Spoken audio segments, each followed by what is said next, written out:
Bonjour à vous, bienvenue dans cette nouvelle capsule. Aujourd'hui, nous allons traiter d'un sujet dont vous n'avez peut-être même pas conscience que c'est un problème pour vous, votre boîte mail. Si vous avez plus de 1000 emails non lus dans votre boîte mail, si vous passez un temps fou chaque semaine à chercher des informations dans votre boîte de réception, les conseils qui vont suivre sont pour vous. Tout d'abord, un petit rappel sur les chiffres, juste pour vous donner une idée.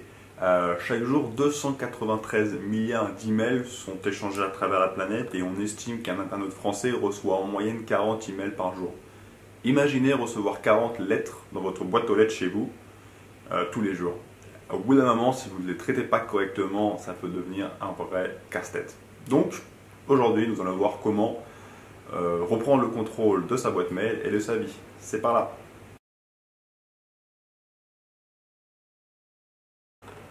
Ok, pour commencer, première étape, les actions évidentes. D'abord, vous pouvez utiliser des applications des sites web comme Enroll.me, Mailstream ou CleanFox, qui sont des sites qui vous aideront à vous débarrasser de la plupart des mails inutiles, à savoir un newsletter et les mails dont vous n'avez jamais ouvert et que vous n'ouvrirez jamais. Donc si vous n'avez jamais fait le nettoyage de votre boîte mail, commencez par là. Deuxième solution, cette fois-ci plus manuelle, mais qui vous permet de traiter vos mails au fur et à mesure, c'est-à-dire à chaque fois que vous recevez un email qui vient d'une newsletter, d'un site dont vous n'avez pas vraiment un grand intérêt, allez tout en bas du mail et cliquez sur Unsubscribe. Dans tous les emails, vous avez ce bouton en bas qui vous permet de vous désabonner des emails que vous recevrez, que ce soit Amazon, un newsletter ou peu importe, mais prenez le réflexe d'aller en bas de votre boîte mail et de vous désabonner. C'est comme si dans votre boîte mail personnelle physique, vous écriviez à l'extérieur, pas de publicité. C'est les mêmes principes. Désabonnez-vous et si vous avez peur de manquer de l'information, ce qui en anglais s'appelle FOMI, allez voir un psychologue. Parce qu'honnêtement, il y a peu de chances que l'information que vous allez manquer soit vitale pour votre existence. Troisième solution, centralisez toute votre boîte mail. Combien d'entre vous avez plus d'une seule boîte email peu importe la raison, nous avons tous 3, 4, des fois 5, 6 adresses email qui ont été créées au cours de notre existence. La solution pour ça, c'est d'utiliser un client. Un client, c'est-à-dire une application ou même Gmail fait ça, qui va vous permettre de centraliser au même endroit toutes vos boîtes mail, qui va vous simplifier la vie, c'est-à-dire que vous n'aurez plus à vous connecter à vos boîtes email via les différentes interfaces graphiques, qui peuvent être complètement différentes en fonction des fournisseurs d'accès. Par exemple, allez voir Thunderbird, qui peut être très pratique pour Windows, qui marche sur Windows et Mac par exemple. Mac a sa propre application mail qui peut être utilisée, mais essayez de centraliser vos adresses email au même endroit.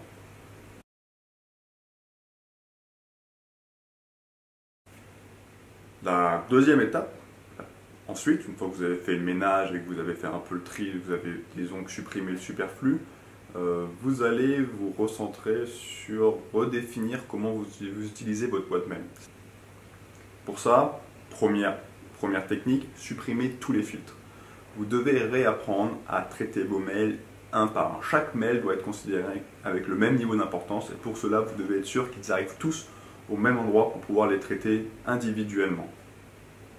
Deuxièmement, ensuite, supprimez toutes les fonctionnalités intelligentes que vous pourriez avoir commencé à utiliser, à savoir les étoiles par exemple pour taguer les messages importants, ou les flags pour les suivis, ou les étiquettes de catégories pour classifier si certains d'entre vous utilisent les catégories.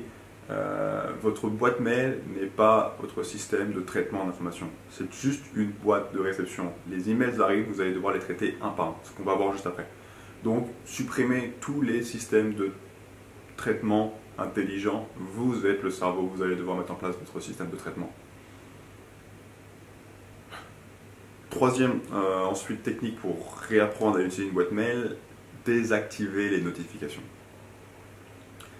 C'est-à-dire que ce soit sur votre PC ou sur votre téléphone, vous allez devoir désactiver les notifications, c'est-à-dire que vous allez faire en sorte de ne pas être notifié à chaque fois qu'un nouveau email arrive dans vos boîtes mail. C'est-à-dire que vous allez devoir décider du moment dans la journée où vous voulez lire vos emails. C'est comme si à chaque fois qu'un courrier arrivait dans votre boîte aux lettres physique chez vous, pour ceux qui ont déjà eu du courrier qui arrive, à chaque fois qu'un courrier arrive, vous alliez le prendre et vous allez l'ouvrir. Non, vous n'êtes pas conditionné par l'arrivée du courrier. Les courriers s'accumulent et une fois par semaine, vous allez récupérer votre courrier, vous les ouvrez, vous les traitez, vous les rangez.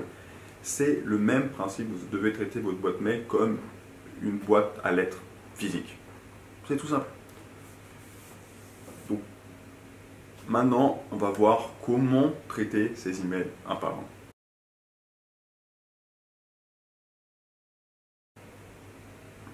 Troisième étape, mettre en place un système de traitement des flux.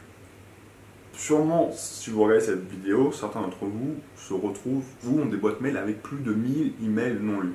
Si c'est le cas, ça veut dire que votre système est bloqué, est congestionné. Et quand un système est congestionné, ça veut dire que quelque part, il y a un bouchon.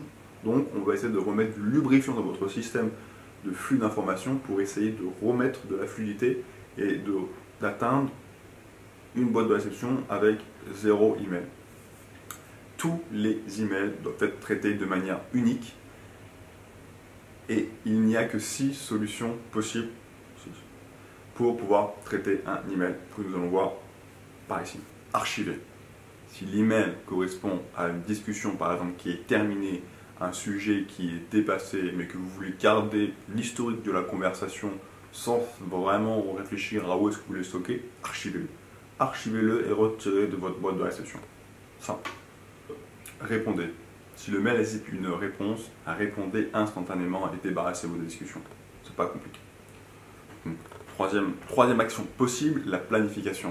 Si votre email correspond à un rendez-vous, à un événement précis, comme une date de voyage, mettez cette information dans votre calendrier et rangez l'email. Pas besoin de garder une confirmation de rendez-vous dans le inbox que vous ne retrouverez jamais. Mettez l'information dans un calendrier et rangez l'email. Point. Vous pouvez éventuellement, si vous avez un calendrier numérique, associer les informations du rendez-vous comme l'adresse, l'heure, la date dans votre calendrier numérique. Avec la suite Google, ça marche très bien. Et ranger l'email. Quatrième action possible, la tâche. Si l'email reçu correspond à une tâche que vous ne pouvez pas exécuter dans l'instant et que vous devez effectuer dans l'avenir, utilisez votre gestion de tâches, une application de gestion de tâches, une to-do list par exemple, et mettez cette action dans votre to-do list, éventuellement associez votre email à cette action si vous pouvez de manière digitale, et rangez l'email. Ne gardez pas ça dans votre email, votre inbox n'est pas une to-do list, vous ne pouvez pas gérer la liste des tâches dans une inbox, c'est impossible. Cinquième solution, système de stockage. Là, il s'agit de tous les emails que vous voulez garder pour référence future dont vous ne voulez pas vous séparer.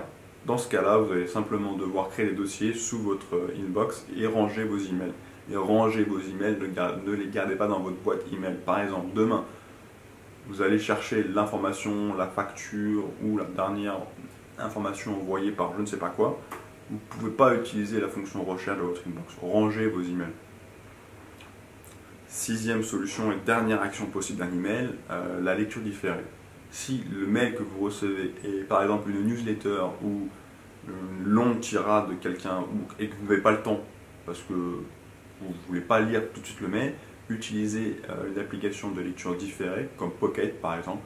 Vous pouvez alors envoyer le contenu de votre email vers cette application et lire plus tard le mail où vous voulez, que ce soit dans les transports ou pendant une réunion où vous vous ennuyez.